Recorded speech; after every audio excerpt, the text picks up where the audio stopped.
What's up people, this is Fly High Kenya, or you can call me William Juguna the National. And you know the vibe is all about supporting our upcoming artists. I'm talking about the DJs, wanamziki, wanabiashara, you name it, cause we got you covered. Hii ni hadithi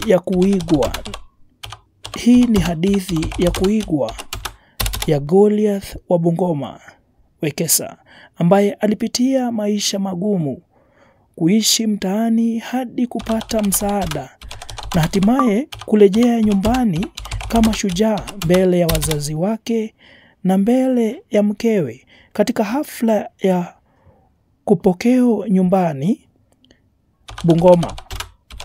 Machozi ya furaha na shukurani yalitoka. Machozi yake alipokumbuka safari yake ya maisha kutoka kuwa mtu wa mitaani hadi kuwa balozi wa bidhaa na hata kuonekana katika video za mziki. Hii ni hadithi ya mabadiliko, matumaini na ushindi dhidi ya changamoto.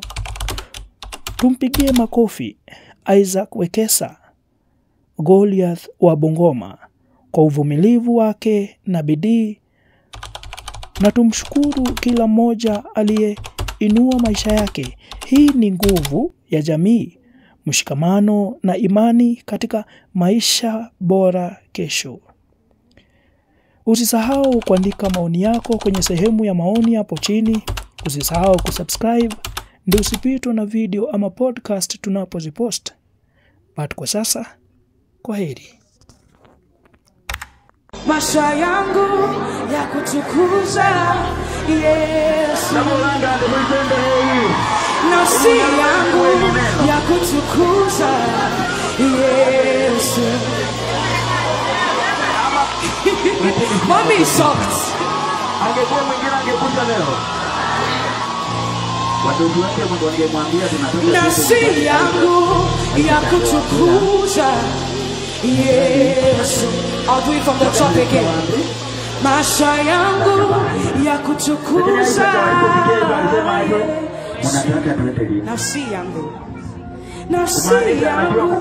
ya kutukuza. Alafu kukaa yake amesema maisha yangu kushangilia kusema tuko sawa. Ndio. Akasema wageni wetu mnaporudi Nairobi. Nafsi yangu Isaac huenda mnakaa na yeye huko anakula chapati na mkate ya Blueband kila siku sana. Haya, kwa ajili ya wimbo ile kubwa situshangilie kidogo. Kulikuwa na kuhu